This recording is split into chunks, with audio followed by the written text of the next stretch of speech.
Ya. Dan Allah mengatakan, tidaklah aku menciptakan jin dan manusia. Jin itu diciptakan min marjin min nar, dari nyala api neraka. Jadi sebelum kita bertugas di bumi, yaitu kakek kita Sayyidina Adam, sebelum itu sudah ada namanya Banul Jan. Banul Jan, Banu, Bani, klan jin, jamaknya Jan. Klan jin ini, mereka dulu tinggal di bumi, tapi merusak. Lalu apa yang terjadi? Allah buatlah kiamat jin, kiamat sughra. Maka mereka larilah tunggang langgang, gitu bahasa guru-guru kita. Lari ke gunung, lari ke air, laut, ke sungai, ke pohon-pohon. Yang agak keren punya sayap, naik ke awan. Maka wajar kalau antum dengar ada orang naik hiking, naik gunung, itu bisa hilang nggak? Kok bisa hilang? Nabi pesan di hadis Imam Al-Hakim, hadis sahih, jika kamu naik gunung, jangan misah-misah. Ini malah sengaja mau mojok. Naik gunung niatnya mojok. Ngapain ke gunung? Ya? Nggak usah ke gunung sono kali kalau mau mojok mah. Ya? Terus gimana? Kata Nabi, kalau kamu naik gunung, tetap bareng, apapun yang terjadi. Kenapa? Karena di sana sarangnya jin, manazil atau buyutnya. Buyut, bait, rumah-rumah, manazil, tempat tinggal. Jin tinggal di sana. Di air-air, sungai-sungai, pohon-pohon, batu-batu tua. Kan tuh kalau punya cincin tuh hati-hati tuh. Ya. Wah, bisa dirasain, Dok. Bisa dirasain tuh, Dok. Ya. Ada teknik merasakannya. Ya. Ada yang masuk ke logam-logam. Maka ketika si empu buat keris, buat pisau, itu bisa dipanggil balik. Ya. Ada yang masuk ke gunung-gunung, ke bukit-bukit. Jadi nggak heran kalau kemudian ada namanya penghuni gunung, gitu ya, penghuni hutan. Itu bukan di tanahnya, dia di pohon-pohonnya. Jadi nggak heran kalau ada hantu pohon, gitu ya. Itu kan bahasa kita, bahasa Arabnya jin, sama aja. Jadi ada nggak hantu? Ya ada, tapi jenis jin. Jahat nggak? Ya nggak tahu saya. Iseng paling ya. Ada yang kemudian ke air, ke laut. Maka nanti kita dengar ada raja laut, ratu apa? Ya, Nyi Roro Kidul. Itu bukan satu kali ya, mungkin banyak wallahu alam.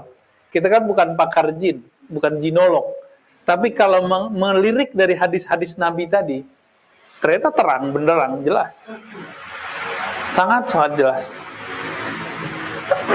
Namun di antara jin itu ada yang bernama syaitan.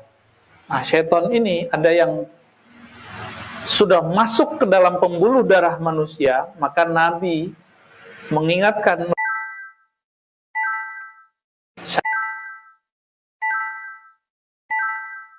manusia. Tapi kalau jin itu makhluk mandiri. Kalau setan itu sifat sebenarnya. Bisa bedain ya. Jadi setan itu sifat, karakter. Yang karakter itu ada pada jin, karakter itu ada pada kita, manusia. Nah, kembali ke surat Zariyat tadi, ayat berapa itu? 51 ya? Ayat 56 ya. Ayat 56, surat 51 ayat 56. Wa ma khalaqtul jinna. Tidaklah aku ciptakan jin. Ciptaannya tadi dari nyala api. Wal ins, dan manusia. Nah, ada fakta lain. Ternyata jin itu dulu, sebelum Nabi Syith dapat wahyu dari Allah untuk memisahkan antara dunia kita dan jin, dulu jin itu berfisik. Ada fisiknya. Karena fisiknya jelas, maka banyak manusia yang dizolimi oleh jin-jin itu. Nabi Syith ini kan keturunannya Nabi Adam, anak Nabi Adam. Jadi Nabi Syith ini umur 400 baru meninggal Nabi Adam. Berarti udah generasi keberapa tuh? Jadi Nabi Adam punya anak, anaknya punya cucu, anak berikutnya itu yang terakhir itu Nabi Syith, lebih kurang. Nabi Syith ini gak masuk ke Nabi yang 25, tapi masuk ke Nabi yang 313. Dapat wahyu dari Allah untuk apa? Untuk membuat garis pembatas antara alam manusia, alam jin. Maka alhamdulillah kita berterima kasih kepada Allah dan berterima kasih kepada Nabi Syith. Dengan berkah beliau, kita tidak bisa melihat jin. Jin pun tidak bisa ngelihat kita. Maka kalau sekarang misalnya ada makhluk jin samping kiri kita, kalau kita giniin dia nggak kena juga. Dia giniin kita nggak kena juga, kecuali melanggar batas. Ada caranya. Nah, dan itu merusak. Ya. Nah, itu Nabi siapa tadi? Nabi Syith, ya. Yang lucunya beberapa wilayah di Indonesia, orang-orang kepercayaan itu pernah meyakini Nabi Syith seperti orang Badui hanya meyakini Nabi Adam. Jadi kalau datang ke orang Badui, kita tanya, Nabi ente siapa? Oh, Nabi kita Nabi Adam katanya. Kalau kita tanya Nabi Muhammad, oh itu nabinya jalurnya beda lah. Nah, kalau kita datang ke daerah-daerah Jawa tertentu, mungkin Kalimantan, beberapa wilayah, itu mereka taunya Nabi Syith. Syith bin Adam. Ini fenomena apa? Ini bukan hoax ya. Ini fakta, ada orang-orang kepercayaan begitu. Berarti orang kepercayaan dulu, apakah namanya animisme, dinamisme, itu aslinya dulu adalah pengikut para nabi. Karena tidak ada kitab suci yang ditinggalkan, tidak ada lagi ajaran yang murni, bercampurlah dengan asumsi, dengan kebatinan. Maka sekarang mereka hanya tahu nama dan prinsip-prinsip tertentu. Contoh, jin itu kan ada yang lari ke pohon, ya kan? Orang nyembah pohon, nah ini yang salah. Gitu. Pohonnya nggak mesti disembah. Emang ada ruh di situ, ada jin di situ. Ada ruh yang Allah campakkan ke bebatuan. Bebatuan itu akhirnya punya energi, bukan berarti itu mesti disembah, enggak. Jadi dinamisme, animisme ini kesalahannya satu aja yang paling jelas. Yang nggak jelas banyak kali ya. Menyembah spirit. Itu kesalahan besarnya. Kalau kita meyakini spirit itu ada di mana-mana, cuma kita nggak perlu menyembahnya. Jadi antum nggak usah jauh-jauh nyari jin di mana-mana. Jin itu, kata Imam Al-Buni, di setiap jengkal di rumahmu ada makhluk lain bernama jin. Nggak usah jauh-jauh, di badan kita juga banyak kok. Di mata antum tuh banyak tuh jin-jin syahwat. Di mata saya juga ada. Makanya mata kita suka jelalatan kan. Nah, berubah karakternya namanya setan. Enggak usah jauh-jauh nyari ke goa kan kejauhan, ya. Nyari ke rumah yang ditinggal kejauhan. Di dalam diri kita mereka bisa bersarang, ya. Nah, ini kalau cerita jin jadi lama nih, ya. Kita skip dulu ya. Wal ins dan manusia. Salam, marhaban Habib Musin. Fadhal.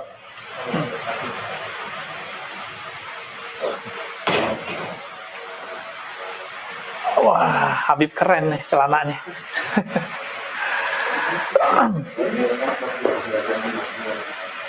Silakan Habib, senyamannya.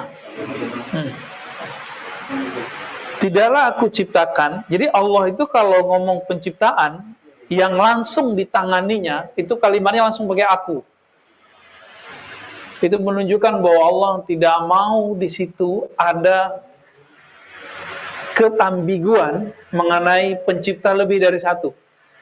Tapi lain ceritanya kalau Allah mengatakan tentang inna nahnu nazzalna dzikra wa inna lahu lahafizun. Sungguh kami yang menurunkan az-zikra, peringatan Al-Quran, maka kami juga menjaganya. Kalau udah pakai kami, berarti Allah kemudian melibatkan Lauh Mahfuz, melibatkan Malaikat Jibril. Ada satu surat ujungnya aja tuh 3 ayat surah Al-Hasyr itu 70.000 malaikat mengiringinya. Jadi turun malaikat bawa ayat itu, mengawal ayat itu supaya sampai ke kolbu Nabi Shallallahu Alaihi Wasallam. 3 ayat terakhir surah Al-Hasyr. Nanti itu jadi wirid kita sebelum kita mulai. Ya, next pada Lebaran baca Al-Fatihah, baca laqad ja'akum, kemudian huwallahu lazi la ilaha illahu, kemudian kul, selesai baru sholawat kita mulai ngaji. Nanti Anda kirimin ya, bacaan pendek. Karena kalau mau dikasih rotibul haddad kepanjangan buat antum. Ya, kita kasih rotib apa namanya? Mau dikasih apa namanya? Ya, rotibul hasyriyah kali ya. Teman-teman yang bukan Allah, Allah menyebut, tidaklah aku menciptakan jin dan manusia. Manusia ini al-ins, disebut ins, alif hamzah ya, nun sin. Bisa disebut juga insan, bisa disebut an-nas. Terjemahannya macam-macam ya. Namun terlepas dari terjemahan ins, apakah jinak artinya, apakah artinya lupa, atau artinya mengikuti, atau artinya kasratul nisyan ya, macam-macam orang mengartikan. Yang pasti al-ins ini Allah menyebutnya fi ahsani taqwim. Ya, surat At-Tin ya. Allah itu menciptakan ins, dan alhamdulillah kita bagian dari al-ins itu. Diciptakan dalam formulasi ahsan. Ahsan itu ajmal wa akmal. Artinya 2 ahsan itu. Ajmal indah, bagus. Akmal sempurna. Itu arti dari ahsan. Takwim, pembentukan.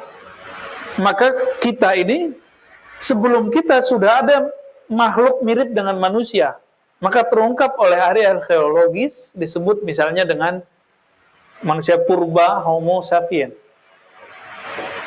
Kalau bahasa Jawa, bahasa Arabnya itu disebut al-ins, al-jawi. Ada istilah begitu di kitab.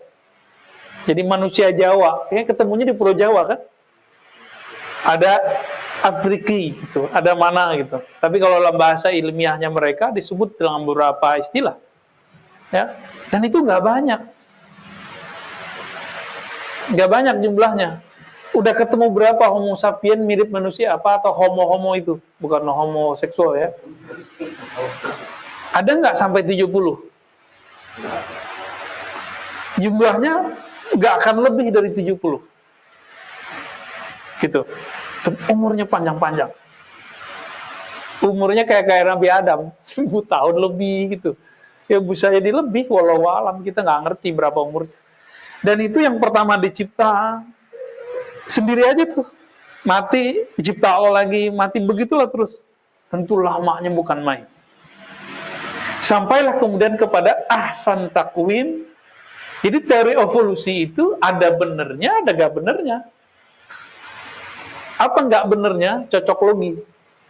Benernya kalau data itu ada. Jadi kita berterima kasih kepada Darwin dan CS-CS-nya bahwa dia sudah menemukan fosil-fosil itu. Ya, syukron laka ya Darwin. Ya kita terima kasih sama dia. Cuma dia kan cocok logi. Masalahnya manusia dari burung kan gitu katanya. Terus berubah jadi kera gitu ya. Mulai dari kera yang bentuknya kera banget gitu, sampai kemudian mirip dengan manusia yang disebut Homo sapiens.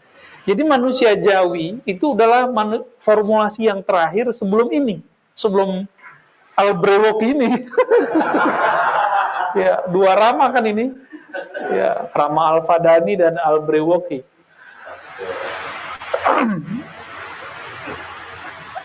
Si Darwin ini mencoba mengkoneksikannya, maka kemudian dikritik yang disebut link yang terputus, link yang hilang. Secara ilmu kimia itu perkembangannya dahsyat sekali. Burung itu kan kromosomnya 48 ya, seingat saya, benar. Yang dulu belajar kimia siapa nih? Siapa sih ya? Adanya? Enggak ya? Ya saya ingat saya begitu. Manusia itu cuma 48. Pertanyaannya, emang bukan burung ya? Si kera. Kalau burung 60-an. Dari 60-an jadi kera 48, itu gimana ceritanya? Emang dulu burung bisa eksperimen? Seperti yang YouTube bocah-bocah itu kan, ada bocah-bocah anak-anak tuh di YouTube eksperimen. Ya, anak-anak antum tuh. Ya, bocah-bocah lah. Antum kan masih masa remaja aja kan? Padahal lu punya anak, udah tua ini. Jangan merasa masih bocah kemarin sore, udah tua kita ini. Udah punya anak, udah punya bini. Tuh punggungnya udah mulai sakit-sakitan, nih kan, pinggangnya udah mulai pegel-pegel. Belakang kolesterol. Ya. Habib Musin udah mulai curiga sama badannya. Gula katanya. Maksudnya dia manis. Teman-teman yang melakukan Allah, kita ini sebenarnya sudah lumayan ya, sudah lumayan. Jadi ketika ada penemuan-penemuan seperti tadi, kita berterima kasih sama mereka. Jadi antum jangan karena anti teori evolusi Darwin terus nolak semua. Enggak. Teori evolusi itu ada yang ditolak, ada yang diterima. Kan ilmu itu dari Allah semua. Ketika diterjemahkan oleh seorang sosok namanya Darwin, ya barangkali penerjemahan dia keliru gitu. Dia mencoba mencari link. Ini sebenarnya indikasi bahwa si Darwin ini sedang mencari asal-usul dia. Itu gelisah juga. Kayaknya moyang gue nih kera nih gitu kali ya. Atau si burung tadi ya, burung purba ya, fadal. Apa nama istilah burung purba itu? Ingat gak? Ada yang ingat nggak namanya burung purba itu? Belakangnya pakai us-us gitu lah ya. Ya, fadal, silakan. Jadi teman-teman yang bakal Allah, penemuan arkeologis purbakala yang mengagetkan apa? Umur makhluk-makhluk tadi, Homo sapiens dan sebelum-sebelumnya itu jutaan tahun sebelum Nabi Adam. Atau ratusan ribu tahun sebelum Nabi Adam. So, ada makhluk sebelum kakek kita Nabi Adam, gitu. Kira-kira. Ada makhluk. Apakah sosok Nabi Adam bagian dari turunan mereka? Kan nggak disebut di Quran. Allah mengatakan, khalaqtuka biyadayya wa lam taku syai'a. Hei Adam, aku ciptakan engkau langsung dengan tanganku. Tangan di situ jangan dibayangkan. Kan kita udah sepakat Allah bukan benda. Allah bukan makhluk.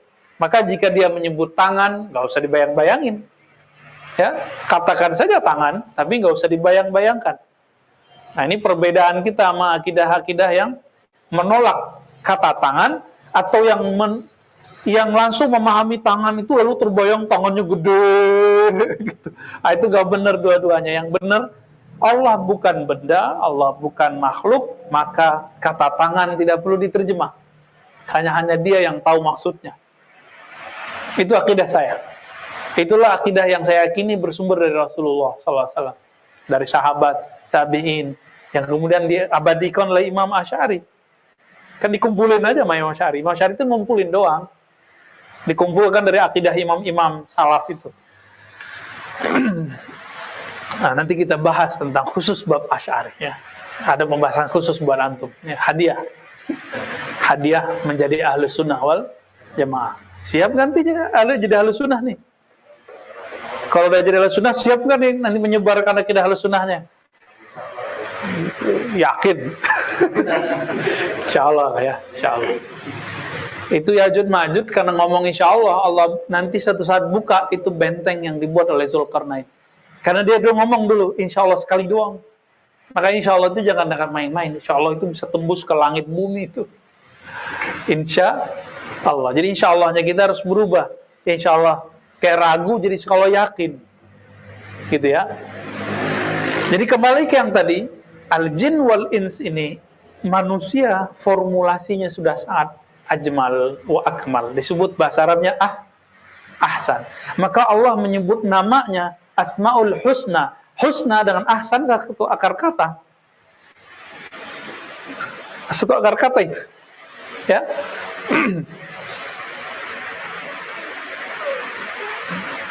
Jadi tadi nyampe di Darwin ya. teori kromosom ya. Dari burung merpatinya 60-an tuh ya. Antum cek sendiri, 60-an, 80-an cek sendiri. Artinya banyak. Kok bisa berubah, nyusut jadi 48, jadi kera. Maka kera itu bisa loncat-loncat di pohon. Antum berani nggak loncat-loncat di pohon? Itu karena kromosom itu salah satu gejala itu. Ya, wallahu alam. Tapi kira-kira begitu penjelasan kawan-kawan kita. Lalu dari 48, manusia berapa kromosomnya?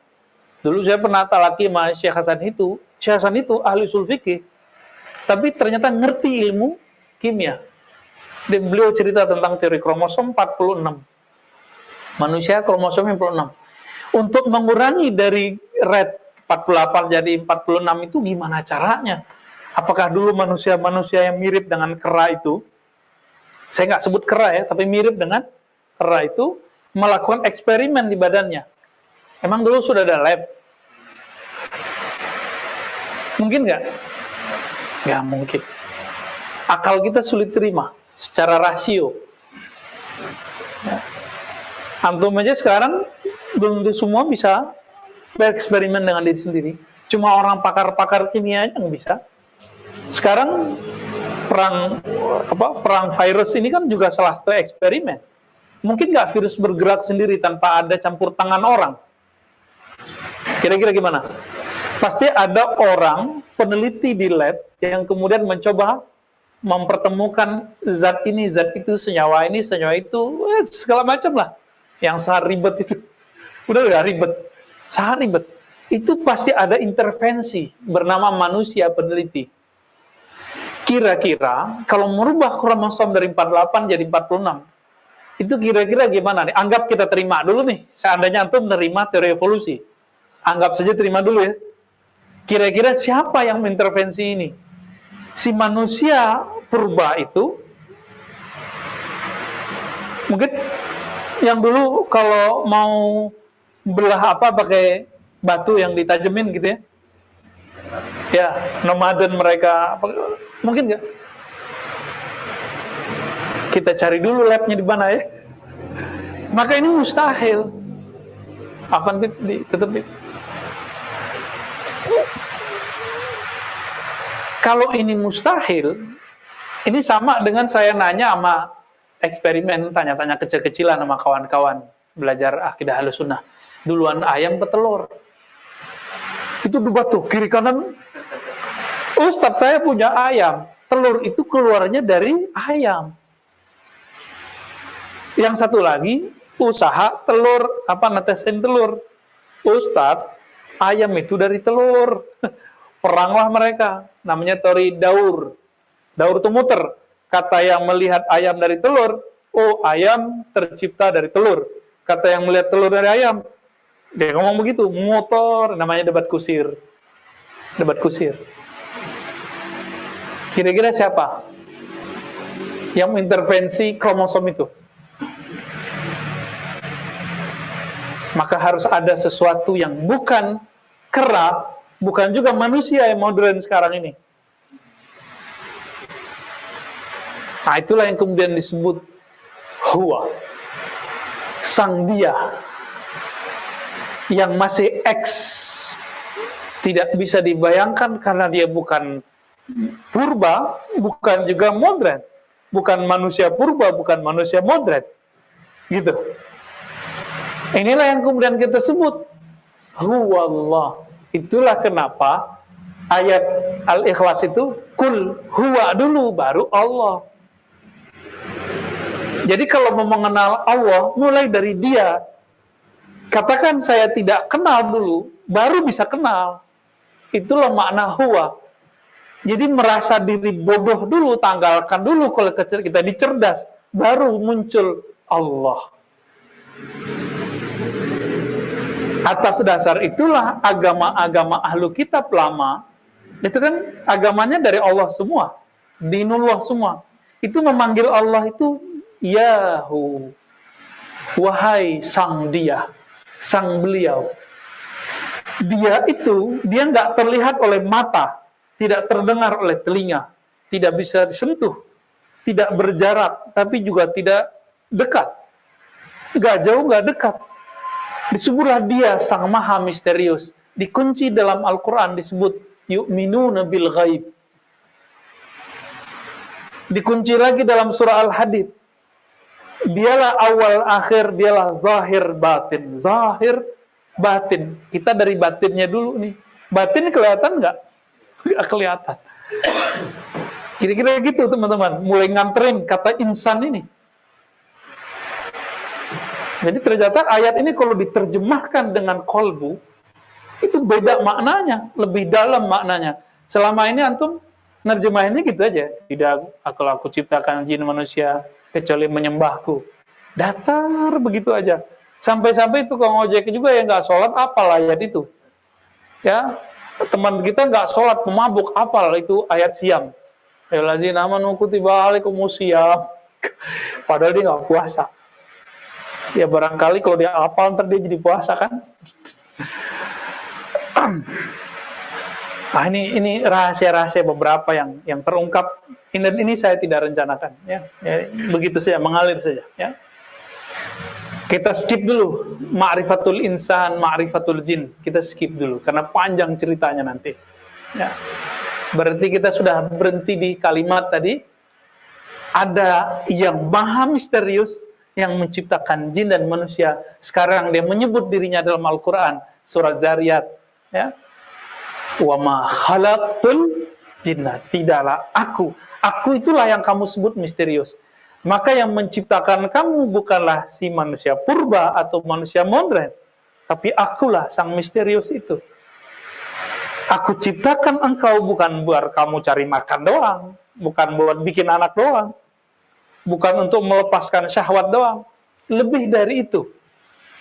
Liya'budun. Li, agar. Li itu bahasa Arab. Artinya bisa ghayah, tujuan. Bisa juga la'alla, supaya. Ya. Agar mereka ya'budun. Ya'budun itu asal katanya ya'budunani. Atau ya'buduni. Ya'buduni. Agar mereka menyembah aku. Maka kalau antum melihat tuh surah Zariyat, biasanya ya'buduna, ta'buduna. Saya, ini sekarang dikasih baris di bawahnya. Jadi ada ya di situ disembunyiin. Ya mutakallim namanya. Ya mutakallim itu artinya aku. Supaya mereka menyembah sang aku tadi. Yang Allah katakan, yang kamu bilang huwa itu akulah dia. Gitu. Menyembah. Ini gak usah nyembah dulu deh, kita bahas. Mau gak kerja, gak kenal sama pimpinannya, sama atasan dulu deh, gak usah pemiliknya. Mau gak kerja, tapi kita gak kenal atasan kita siapa. Disuruh-suruh sama dia, kita gak kenal lu siapa gitu. Pernah gak kejadian, atau pernah dengar cerita, si owner perusahaan, itu dibentak sama satpam, pernah gak? Iya, itu bisa terjadi dan sering terjadi. Karena si ownernya nyamar pakai baju kaos, pakai celana pendek. Yang kebayang sama si satpam kalau orang kaya tuh pakai dasi, pakai jas. Ternyata nggak begitu. Ya. Dia cuma kenal sama atasannya, dia nggak kenal sama pemilik gedung itu atau pemilik perusahaan itu. Ya bisa jadi marah, bisa digeli kan? Si yang punya ini. Akhir-akhir gitulah Allah sama kita. Lebih mulia dari itu. Ini cuma masalah aja, perumpamaan. Maka teman-teman dimulakan Allah, kalau kita nggak mau kerja, kalau nggak kenal kerjaannya apa, siapa atasan kita, masa antum nyembah nggak kenal sama yang disembah? Kita sujud, kenal nggak yang kita sujud ke siapa? Yang kita sujud itu, bata yang disusun di Mekah itu, atau yang memuliakan si batu bata itu? Yang mana? Yang memuliakan batu bata itu. Kita kan nggak menyembah, antum menyembah Ka'bah nggak? Nggak kan simbol aja kan? Arahnya ke kiblat, biar nyatu. Satu frekuensi. Maka teman-teman yang melakukan Allah, ketika disebutkan liya'budun, nah ini penerjemahan yang kita ambil dari tafsir imamnya sahabat. Di masa beliau, ketika sudah meninggal sahabat senior, beliau sudah menjadi sahabat yang luar biasa, imam besar. As-sahabi al-jalil hibrul ummah Ibnu Abbas, Abdullah bin Abbas. Jadi Abdullah bin Abbas ini menerjemahkan ya'budun bukan ibadah, bukan menyembah. Terjemahan dia apa? Supaya jin dan manusia menyembah aku, bukan mengenal aku. Kenal aku dulu baru bisa menyembah sang aku. Minimal kenal namanya. Syukur-syukur kenal sifatnya. Syukur-syukur merasakan zatnya. Gitu. Makanya kemudian salah satu kajian usuluddin ma'rifatullah adalah ma'rifatus sifat, mengenal sifat Allah. Karena sifat banyak sekali, maka dibagilah sifat wajib, sifat mustahil, sifat jaiz. Sifat wajib nanti dibagi berapa lagi gitu ya. Dimudahin. Cuma ada orang yang ngerti bilang itu bid'ah, itulah masalahnya. Ya, nggak paham, nggak mudeng. Ya.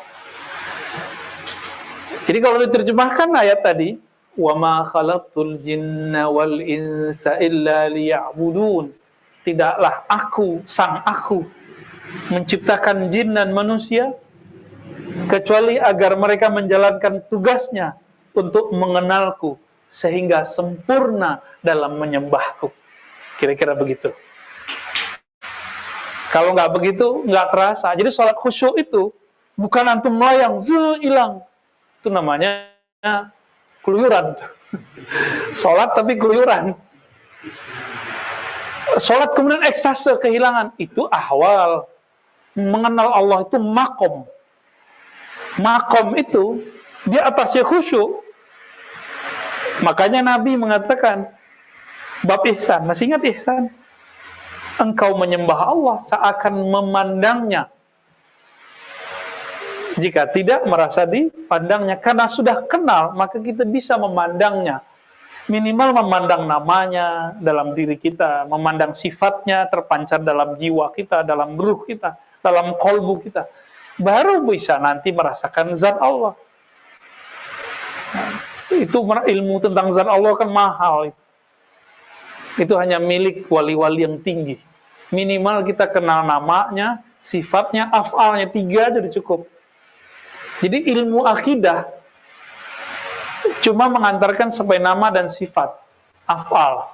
Tapi ilmu ruhani mengantarkan sampai kepada zat. Kesempurnaannya bisa di waktu masih hidup, bisa nanti setelah meninggal. Bahkan orang yang belum sampai ilmunya kepada ma'rifatul zat, udah masuk surga pun nanti masih mencari ilmu itu. Maka saya pernah menulis, ya. Saya punya IG tapi jarang dirawat. Kadang buka, kadang enggak, kadang nulis, kadang enggak. Ya. Dulu pengen tutup, nggak tahu cara nutupnya. Ternyata banyak juga yang minta agar tetap itu ada. Ya sudah sesekali saya tulis. Salah satu yang saya tulis apa? Bermakrifat, tetap mencari makrifat setelah kita wafat. Orang meninggal itu masih cari makrifat. Maka antum mumpung nyawa masih dalam badan ini, ruh masih bersambung, berkoneksi dengan tubuh ini, ngaji makrifat dulu. Biar nanti di sono jadi Pak Lurah. Jadi wali kota nanti di alam ruh, di alam barzah. Dicori-cori orang terantum itu. Ngaji ruh. Jadi jangan dikira di alam barzah itu antum tidur mulu. Ada yang tidur. Ada yang kerjanya di dunia ngaji, di sono ngaji lagi. Ada yang di sini bangkang ke Allah, ya di sono disiksa Allah, ditakut-takutin. Jadi siksa ahli kubur itu ditakut-takutin terus sampai dia tersiksa dan terasa lama. Maka di alam sono lamanya bukan main. Lamanya bukan main. Tapi bagi orang-orang yang kenal Allah, seperti kita ngantuk-ngantuk, ketiduran, terus bangun, rasanya lama atau cepat? Nah, kira-kira begitu. Nah, maka majelis-majelis yang isinya mengenalkan hamba kepada Allah, mengenal Allah, ma'rifatullah, itu majelis sangat dirindui nanti kalau sudah meninggal. Maka tidak jarang-jarang mereka datang lagi, hadir lagi. Karena ruh kan nggak mati. Yang mati tubuh fisik ini kembali ke tanah. Coba, innalillahi wa inna ilaihi rajiun. Kita milik Allah, kembali ke Allah. Tubuh dari tanah, kembali ke tanah. Sedangkan persoalan alam barzakh nanti diurus oleh an-nafs, jiwa. Jiwa kita ditanya lah. Jika ruhnya mengenal Allah, maka di backup lah si jiwa itu. Jiwa itulah yang merasakan mati. Kullu nafsin za'iqatul maut. Tidak ada kullu ruhin za'iqatul maut. Setiap nafs jiwa pasti mati. Tapi tidak ada ayatnya setiap ruh pasti mati. Ada nggak? Nggak ada. Maka penerjemahan ulama dulu yang menyamakan nafs jiwa dengan ruh, ini adalah keambiguan. Karena emang ilmunya mungkin barangkali belum sampai ke sana. Karena ilmu ini kan Allah yang Allah simpan, ada yang Allah teruskan, ada yang Allah tutup habis-habis. Dan ilmu itu di akhir zaman Allah buka semua. Maka antum coba lihat, Sahih Bukhari sekarang tidak mesti dipelajari lagi, didapat oleh orang yang mencari hadis. Siapa saja sekarang sudah bisa beli kitab Sahih Bukhari kan? Kalau nggak dapat teks Arabnya, dapat terjemahannya. Jika ilmu zahir yang dulu hanya dimiliki oleh ulama-ulama besar sekelas Imam Bukhari, apalagi juga ilmu ma'rifatullah. Nggak usah khawatir, antum nggak nyantri, nggak apa-apa. Ya, nyantri di alam Jabarut aja ya. Sekali seminggu, sekali sebulan, lumayan kan. Alam Carut Marut, alam Jabarut. Ter-GR dulu lagi ya. Jangan GR dulu, kita takut juga, jangan-jangan ini jebakan-jebakan aja. Ya. Maka kita nggak boleh merasa aman. Kata Sayyidina Al-Hasan Al-Basri, murid Sayyidina Ali, Man amina minan nifaq fahuwa munafik. Siapa yang merasa aman dirinya dari ketergelinciran kemunafikan, maka dialah munafik yang sebenarnya. Dia yang sok-sok suci itu mereka berjubah-jubah kesolehan, tapi batinnya dibukakai oleh Allah. Orang-orang yang sudah memastikan dirinya masuk surga, yang jualan-jualan surga, selain dia masuk neraka, selain aliran dia kemudian akan disiksa, baik itu nyerempet ke bab politik, ke bab pemahaman fikih, apalagi pemahaman akidah. Ini mereka ini masuk ke kategori yang disebut oleh Imam Salaf Al-Hasan Al-Basri yang wafat tahun 110 Hijriah. Apa kata dia tadi? Yang merasa dirinya aman dari ketergelinciran kemunafikan, maka dialah munafik. Ya. Kata Ibnu Abi Mulaikah, saya ketemu ratusan sahabat Nabi, tidak ada satupun yang merasa imannya seperti iman Jibril. Nggak ada satupun. Mereka merasa setiap hari itu bainal khauf war raja, antara harap dan takut. Nah, itu antum ngaji mana akan begitu tuh. Naik harapan yang tinggi, kayaknya PD-nya bukan main, habis itu kita jatuhin plak. Akan begitu terus, biar nanti lina beluakum ayyukum ahsanu amala. Jadi ilmu itu ada cara untuk memusibahkan jiwa. Jadi musibah itu bahasa Arab artinya penempaan. Balak itu artinya kayak si empu keris itu menempa, itu namanya musibah atau bala. Semakin lama dia menempa, semakin kecil kan itu jadinya, semakin keras, semakin kuat, semakin kuat, semakin kuat. Jadi kalau ingin jadi ahsani takwim lahir dan batin, siap-siap. Kadang dinaikin, kadang dijatuhin, kadang naik, kadang jatuh. Kalau lagi naik syukur, lagi jatuh sabar. Inilah dua sayap rohani kita. Jadi rohani kita kalau nggak punya sabar dan syukur itu akan jatuh. Nah, maka antum di komunitas mulai berbagi kesenangan, berbagi kepayahan. Tapi gantungnya hanya satu, hanya kepada Allahus Somad. Jangan nyusahin orang. Jangan pernah berniat menyusahi orang. Jangan juga bergantung kepada orang. Jangan juga merasa tidak butuh orang. Jadi antara itu harus dijaga terus. Ya, semoga Allah menjadikan kita hamba yang ya'budun. Inilah dikatakan oleh Sayyidina Isa, para nabi. Wa an ya'buduni, Allah berfirman kepada para nabi. Ya. Dan sungguh sembahlah aku, kenalilah aku. Inilah jalan yang lurus. Inilah jalan yang istiqomah. Maka teman-teman, ma'rifat itu permanen. Tapi kalau ekstase zikir itu nggak permanen. Antum kalau kencang zikirnya, tenangnya banyak.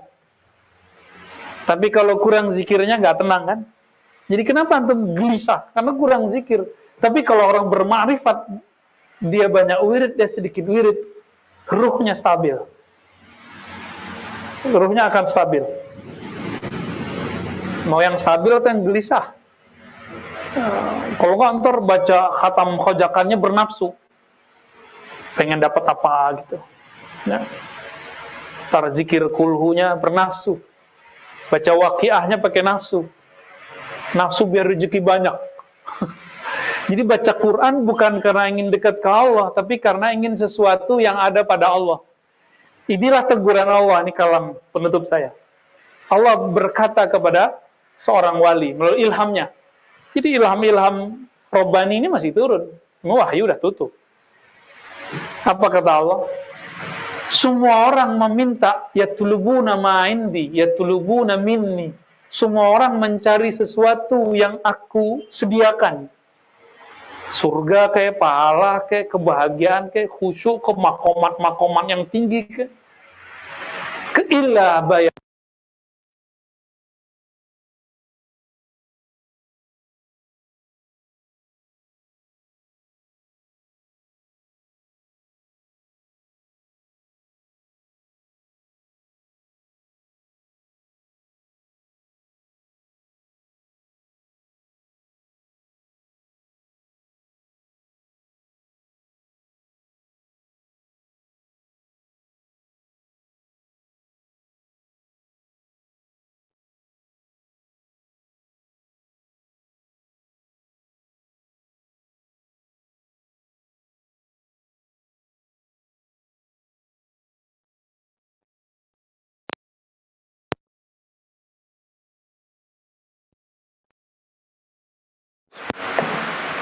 Ini pertanyaan gelisah ini. Ruh kan kembali ke Allah, tapi kan ada ayat, wahai jiwa yang tenang, kembalilah kepadaku, kembalilah kepada Tuhanmu. Kita buka ayatnya, surat Al-Fajr, 4 ayat terakhir. Ya ayyatuhan nafsul mutmainnah, wahai jiwa yang mutmainnah, yang tenang. Jangan berhenti di situ. Jiwa yang tenang itu pakai apa? Maka harus dirujuk kembali ke surat Ar-Ra'd ayat 28. Ala bidzikrillah tatmainnul qulub. Ketahuilah, hanya dengan menyebut, mengingat, mengenal Allah, jiwa jadi tenang. Jadi jiwa itu gelisah terus. Kapan dia mulai tenang? Dimasukkanlah, disuntikkan, divaksinkan nama Allah ke dalam kolbu. Talqin namanya, zat masuk. Kalau udah masuk nama dalam kolbu, dia latih terus, maka jiwanya lama-lama nurut ke dalam kolbunya. Kolbu itu teman-teman bahasa Arab, ya. Lihat, perhatikan, benar-benar nih. Kolbu bahasa Arab artinya apa? Kata kolb, bolak balik. Itu arti pertama. Apalagi artinya, kolbu itu artinya elastis, dia lembut sekali kolbu. Makanya kolbu itu gampang tersentuh. Antum ngeliat ada orang susah di tepi jalan, bisa nangis kan? Ada yang nongol di sosmed kita, kayaknya orangnya suaranya indah, tapi kok orangnya kayaknya biasa banget, kita tersentuh. Itu kolbu lagi tersentuh tuh. Nah, maka coba kenali diri kita yang lagi dominan apa nih? Kajian. Ada kajian yang masuknya ke kepala, pusing kan tuh. Coba dari tadi kajian saya masuk ke kolbu, terasa berdesir-desir, terasa bikin candu atau bikin pusing. Kalau antum nerimanya pakai ini, pusing. Tapi kalau nerimanya pakai kolbu, tuh kolbu langsung tersentuh. Gitu. Maka jadikan akal itu bekerja di bawah kolbu. Jangan kolbu bekerja di bawah akal.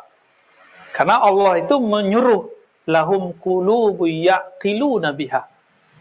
Mereka punya kolbu, dan mereka berakal, berpikir dengannya kolbu.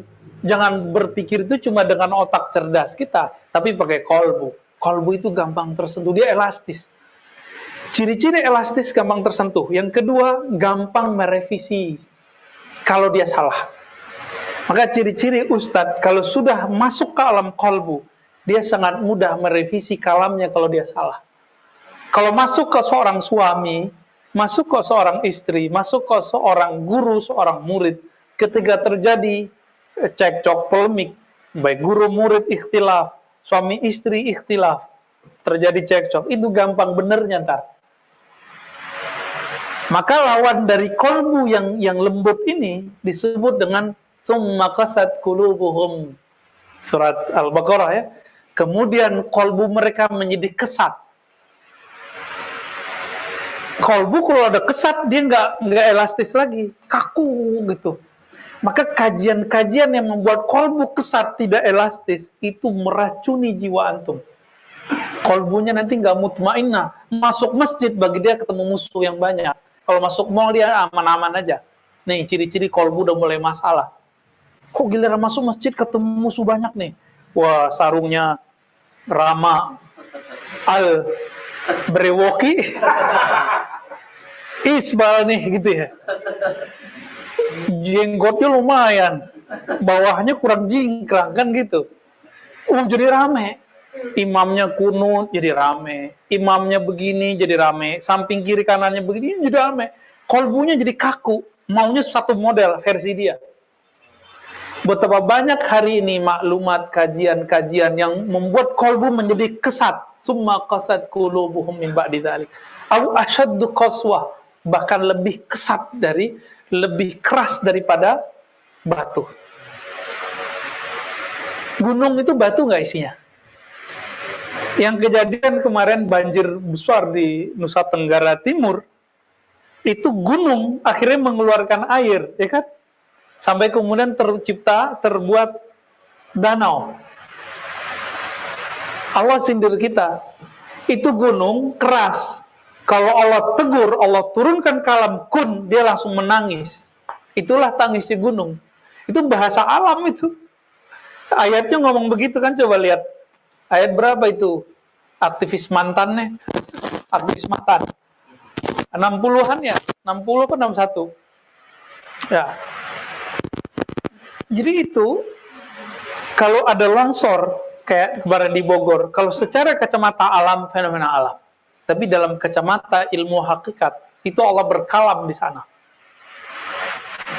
Allah berkalam, makanya terjadi longsor. Orang mana bisa bayangin Bogor yang dari dulu nggak pernah begitu kan?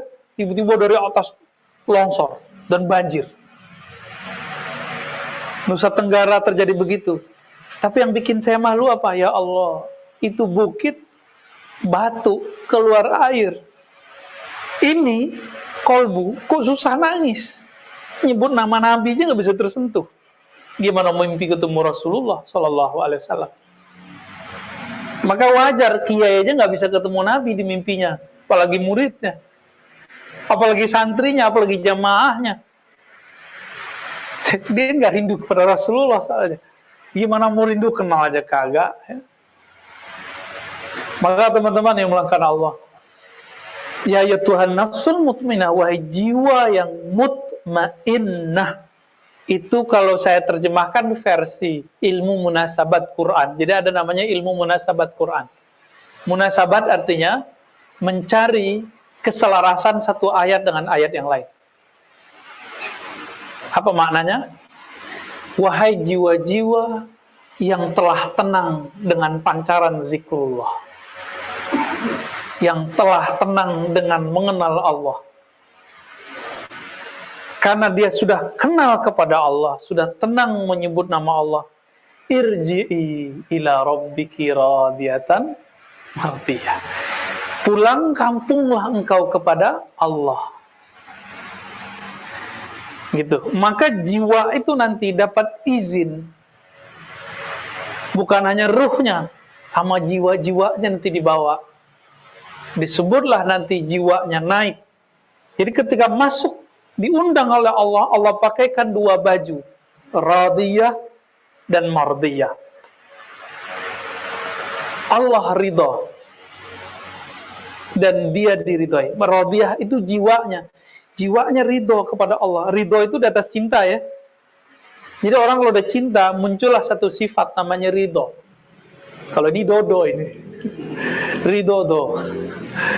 Ridho ini kalau bahasa kita rela. Kalau udah rela, kehendak dia, kehendak kita. Tidak ada namanya lu gua nggak ada. Kehendak kita lebur dalam kehendaknya, kemauan kita hilang dalam kemauannya. Tidak ada lagi di situ dualisme, yang ada hanya wujudnya, wujud Allah semata. Jadi rodiyah mardiyah itu kuncinya ada satu, mahabbatullah, mencintai Allah. Dan cinta itu mesti diejak, dilatih. Kata orang Jawa, kalau kamu udah sering, kamu pasti cinta. Apa bahasa Jawanya? Orang Jawa mana orang Jawa? Ah, itu tuh saya nggak bisa. Walaupun pasangan saya orang Jawa, tapi sebenarnya nggak bisa ngomong Jawa. Ya. Tapi kalau baca teksnya ngerti ya. Gimana? Terjemahannya gimana terjemahannya? Orang kalau udah biasa, maka lama-lama aja cinta. Maka dulu-dulu orang kan dijodohin, lama-lama cinta juga tuh. Ini kan antum produk-produk itu nih. Dulu bapaknya, mbahnya kan dulu dijodohin. Ya, kalau sekarang kan nyari sendiri, ya Rama ya? Ya, nyari sendiri. Giliran cerai, ngelibatin keluarga besar. Nggak adil. Baik. Kejawab nggak nih? Ya. Nanti kan bisa diulang-ulang ya. Ya. Maka dikasihlah hadiah si jiwa itu. Masuklah ke jannati. Gabunglah dengan hamba-hambaku. Masuklah ke dalam. Nah, si hamba itu ruhnya. Si jannat itu nafsnya. Ruh itu mesti ada cangkangnya. Cangkangnya di mana? Itulah jiwa. Gitu. Ya. Kalaupun nggak paham malam ini, besok paham insya Allah. Ya lagi. Ya, betul. Ada dua Bu ya. Tadi terakhir bilang bahas kita kalau berdoa dari kalau nggak salah ya, kalau harusnya hanya untuk aku atau apa tadi, untuk yang kamu mau aja, kalau nggak salah. Ya. Nah kalau saya tuh berdoa, salat ya pasti gitu sih. Ya Allah, tadi salat, jadi saya salat segala macam, saya doa, ya Allah berikanlah saya rezeki yang ada, atau saya kesehatan damping dengan Allah. Nah itu sebagai besok saya kayak juga atau gimana gitu untuk yang ke arah yang hanya kolomnya. Iya. Satu dulu, takut lupa. Karena nggak ada notulennya kan. Ini saya langsung to the point aja. Imam Notoilah membimbing para murid dari meminta untuk dirinya, sekarang meminta untuk yang disuruh sang punya diri. Siapa yang mempunyai diri kita? Allah. Maka beliau mengatakan, sebaik-baik yang kamu minta adalah apa yang dia suruh. Maka Nabi itu nggak pernah minta untuk kepentingan dirinya. Kalau Nabi minta gimana? Ini contoh, Nabi nggak minta duit, tapi Nabi minta syukur. Nabi nggak minta banyak zikir. Nabi nggak minta biar ekstase, fana, khusyuk, enggak. Nabi nggak minta. Nabi minta, Allahumma inni ala dzikri. Kau hafal kan? Ya Allah, bantu aku mengingatmu. Wa syukrika, bantu aku mensyukuri nikmatmu. Berarti kalau minta syukur, nikmatnya ada kan? Wa husni ibadatik, dan menyempurnakan ibadah kepadamu. Jadi Nabi itu nggak pernah minta ya Allah bajengin hartaku, itu nggak ada. Nabi selalu minta supaya tugasnya saat dapat nikmat jalan. Jadi nikmat ini sudah dijamin, yang belum dijamin kita bisa jalanin tugas nggak? Nah, maka sebaik-baik doa adalah doa yang membuat kita menjadi hambanya. Hamba saat dapat nikmat syukur, saat nikmat dipending sabar. Tapi apakah masih disebut dipending kalau orang sabar? Jadi ada kata kunci. Kalau nikmat itu sedang dipending secara zahir, batinnya nggak dipending. Kenapa? Karena nikmat itu ada dua. Syukur itu sendiri kan diminta. Ya Allah, bantu aku untuk syukur. Berarti syukur nikmat nggak? Jadi sekarang malam ini teman-teman coba dibagi dua. Ada nikmat yang zahir, duit, sehat, pasangan. Mau nambah? Tinggal diaminin tuh ya. Dia jawabnya salah dia. Seharusnya amin, besok langsung jadi kan. Apalagi anak, pekerjaan, umur panjang, kendaraan, apalagi rumah, itu zahir semua. Kalau orang kenal Allah, yang diminta bukan yang sebelah itu, yang diminta sebelahnya ini lagi. Inti dari semua tadi dua aja, sabar sama syukur, sabar syukur. Jadi sabar dan syukur mencakup semua nikmat yang tadi. Semua yang tadi itu terkumpul dalam dua kata aja, sabar syukur selesai. Karena sabar dan syukur itu tidak pernah lepas dari antum punya yang semua tadi. Semua dunia dikumpulkan kepada antum atau dikurangi dari antum, itu nggak akan keluar dari dua keadaan aja. Kalau nggak sabar, syukur, sabar, syukur. Masa pandemi gini, makanya tadi saya nanya mas ya kan, gimana pengunjung udah mulai rame belum? Ya mulai apa? Naik pelan-pelan, kadang turun. Emang begitu. Apalagi kalau rame ntar ada yang moto-motoin ya kan. Ada orang niatnya benar, tapi kadang bercampur dengan tidak benernya kadang. Ini memang udah zamannya udah zamannya. Kalau lagi rame syukur, kalau lagi kurang syukurin. Itu yang ngelaporin bilang syukurin. Itu sabar. Jadi orang-orang yang berjuang dalam dunia bisnis itu justru lebih tidak safety daripada petani. Petani habis nyangkul tidur ngorok. Kalau antum kan mau tidur kepikiran dulu. Ya kan bangun tidur kepikiran lagi. Yang ngantor juga sama. Mau tidur ya besok ngantor. Pas bangun tidur belum baca alhamdulillahillazi ahyana langsung ya terus jalan lagi nih. Begitulah hidup. Jadi yang diminta nikmat yang ini. Nah itulah orang-orang yang kenal Allah. Inilah yang pewaris Nabi. Kalau yang sebelah kanan tadi, sebelah kiri itu ya. Nabi mengatakan ta'iba abdud dinar. Sungguh lelah budak fulus. Hamba dinar, hamba dirham, hamba rupiah, hamba dolar. Bukan berarti sahabat Nabi nggak kerja, mereka kerja. Abdurrahman bin Auf itu punya saham di mana-mana. Nabi wafat, dia punya perusahaan ternak di mana-mana. Di zaman itu perusahaan yang paling hebat itu bukan tambang, kan tambang belum ketemu. Itu ternak onta. Dia bawa 12.000 ekor onta dari Syam. Dibawa ke Madinah. Aisyah dengar kabar, oh Abdurrahman bin Auf kayaknya nggak tanggung-tanggung. 12.000 onta. Antum bisa bayangin, satu onta harga misal, anggap saja 20 juta deh. 20 juta kali 12 berapa? Ini onta kurus nih. 24 M. Berapa? Benar. Di sekitar itulah ya.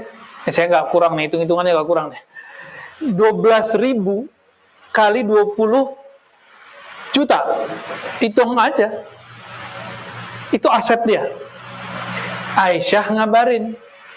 Tolong sampaikan kepada bin Auf, Abdullah bin Auf. Dulu Rasulullah pernah ngabarin waktu masih hidup. Apa kata Rasulullah? Abdurrahman bin Auf nanti ketika dihisap, dia berjalan pakai dadanya ngesot. Sedangkan di punggungnya semua harta dan asetnya. Nunggunya bukan sebentar, barang sebentar, lamanya bukan main. Disampaikanlah oleh orang murid Aisyah ini kepada bin Auf, Abdurrahman bin Auf. Langsung dia kaget karena dia ini ruhnya hidup. Karena dia masuk sahabat-sahabat utama ya. Masuk 313 sahabat Rasulullah yang dijamin masuk surga. Tapi kan mikirin harus ngesot dulu kan pusing juga deh. Apa kata dia? Ya Rab, kalau begitu 12.000 onta aku wakafkan semua, aku serahkan ke Baitul Mal. Mana ada orang kayak beliau? Ya, zaman ada nggak orang kayak beliau? Nggak ada. Nggak sanggup kita. Saya aja nggak sanggup. Saya aja nggak sanggup. Ya. Itu beliau sanggup.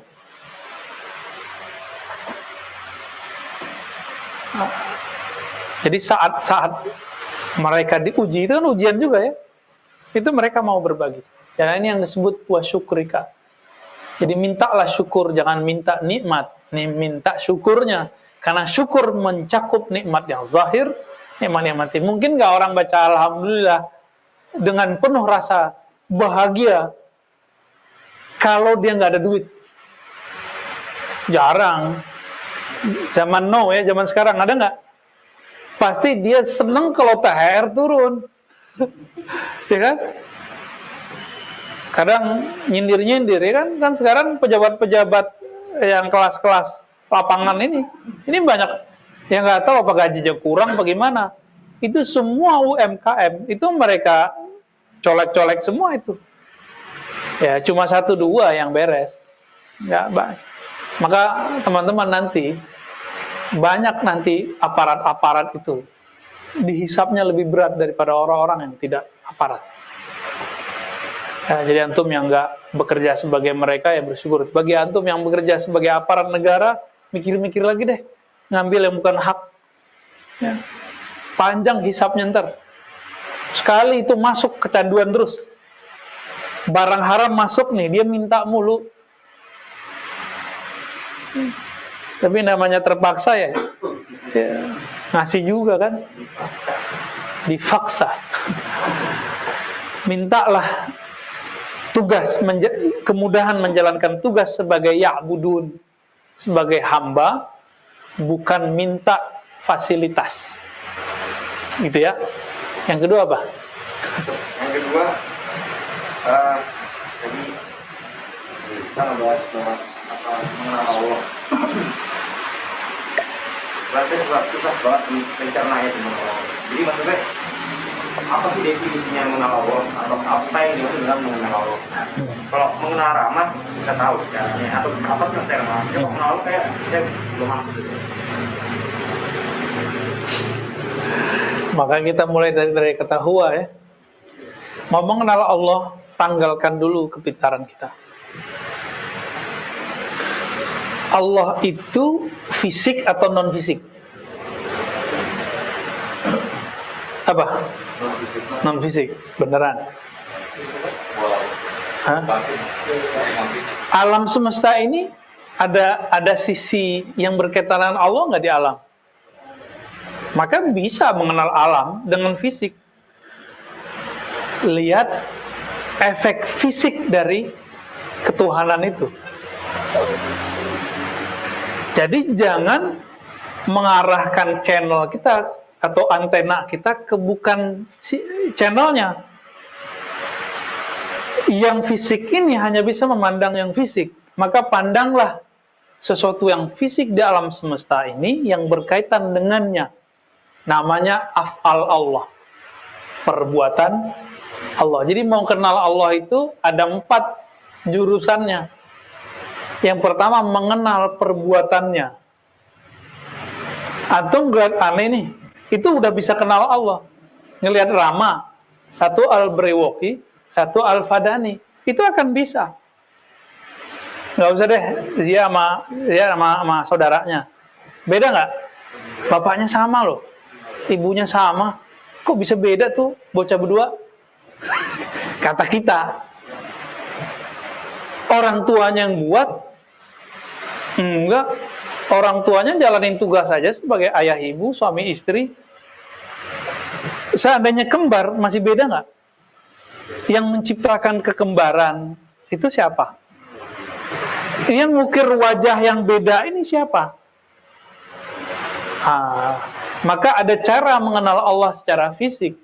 Lihatlah bagaimana canggihnya ukiran-ukiran di alam semesta. Tidak ada satu foto, satu ukiran, kecuali ada yang mengukirnya. Itulah nama Al-Musawwir. Allah yang maha mengukir alam. Ya. Nanti kalau turun ke anak, ya, turun ke buah, coba sebanyak itu buah mangga. Ada mangga gedong, ada mangga apa? Mangga gitu juga ada kan. Ya, macam-macam tuh, ada mangga Indramayu, ya kan?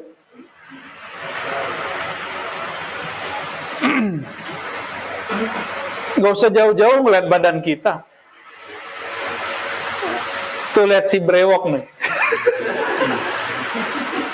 Yang paling deket sama rambut itu alis apa brewoknya? Alis, ya kan? Tapi kenapa alis nggak nambah?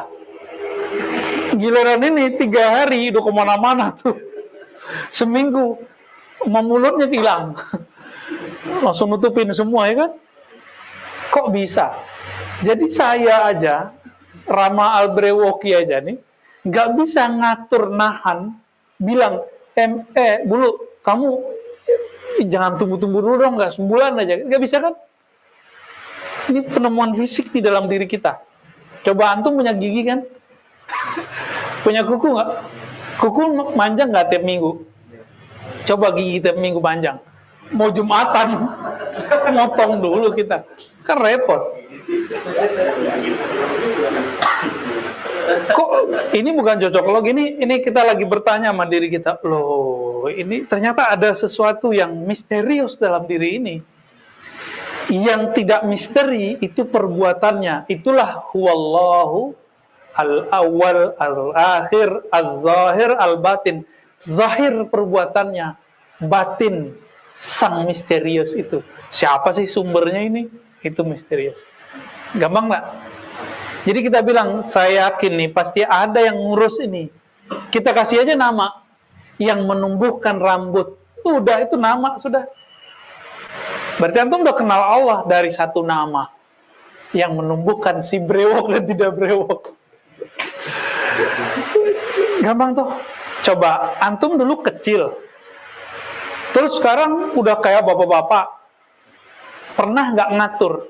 Ntar gue mau tingginya sekian, umur sekian ntar begini. Pernah nggak? Coba, apa orang tua kita yang narik-narikin punggung kita, kamu panjang ya? Enggak kan? Yang udah punya anak, sekarang anaknya udah hampir segede dia. Anaknya Abi Musin udah segede Abi Musin ya? Tingginya. Ya kan? Itu kan kita nggak pernah ngatur-ngatur itu. Begitu saja. Apakah dia begitu saja? Nggak mungkin ada di alam semesta. Ini kalau nggak ada yang nuangin ya nggak masuk airnya. Kopi kalau nggak buat ya nggak ada kopinya. Masa ada di alam semesta tubuh secanggih ini nggak ada yang ngaturnya. Masuklah 3 nama sekaligus. Al-Khaliq, Al-Bari, Al-Musawwir. Pencipta dari tiada menjadi ada. Al-Bari yang mewujudkan keberadaan itu. Al-Musawwir yang mengukir keindahan alam semesta, termasuk tubuh kita. Gimana tuh kira-kira? Coba hidung antum taruhnya di dengkul sama Allah, kan repot. Ya kan? Telinga naruhnya enak banget di sini. Coba telinga di depan. Juelek ya. Itu aja udah disebut ma'rifatun nafs. Mengenal diri, kenal sang misteri. Minimal kenal perbuatannya dulu. Itu basic tentang ma'rifatullah ya. Masih panjang itu jalannya tuh. Nah, dari sini muncullah ilmu, namanya ilmu eksak. Cuma sayang ilmu eksak sekarang udah bercerai talak 3 dengan ilmu tauhid.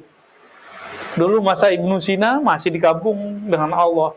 Jadi ini semua karena Allah.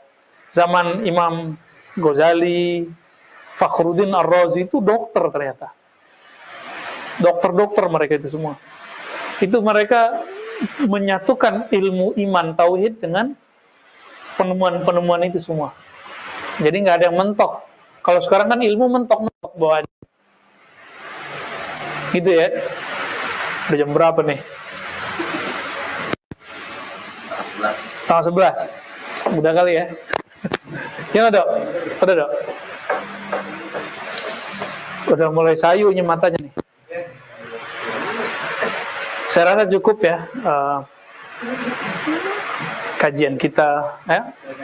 Belum ada nanya, ayo. Silakan dok. Buat kameramen kita ya.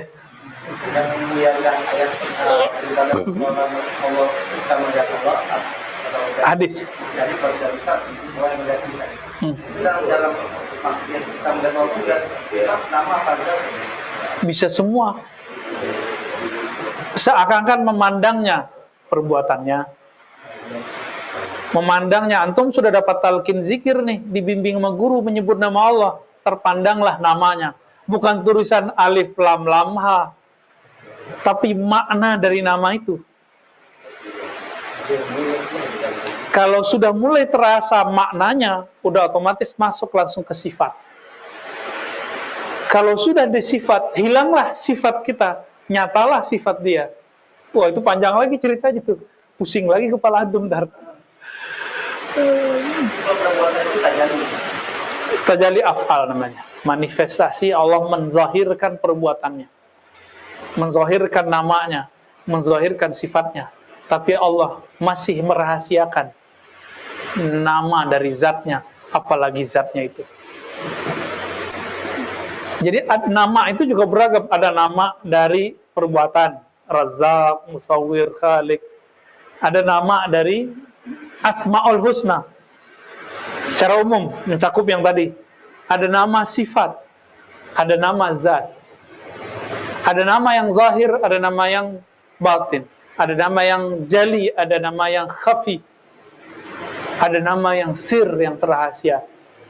Makanya dalam hadis-hadis Nabi memberi kuncian-kuncian itu. Bahwa nama itu ada yang disimpan oleh Allah Subhanahu wa taala dalam dirinya. Dan itu hanya dibagi ke wali-wali khusus. Salah satu yang diungkapkan dari awal-awal ayat-ayat muqatta'ah itu loh. Kaf, ya, ain, shad, ha, mim. Itu nama-nama Allah sebenarnya. Ya itu semuanya itu bagian-bagian dari nama Allah, nama Nabi Muhammad sallallahu alaihi wasallam. Ya. Karena sudah mulai sendu, sudah mulai hujan, kita tutup dulu dengan baca salawat Allahumma salli ala Sayyidina Muhammad wa ala ali Sayyidina Muhammad. Salawat al-Fatih. Allahumma salli ala Sayyidina Muhammad al-Fatih lima ughliqa wal khatim lima sabaq nasiril haqqi bil haqqi wal hadi ila siratikal mustaqim wa ala alihi haqqa qadrihi wa miqdarihi al-azim. Sallallahu ala Sayyidina Muhammad. Assalamualaikum warahmatullahi wabarakatuh.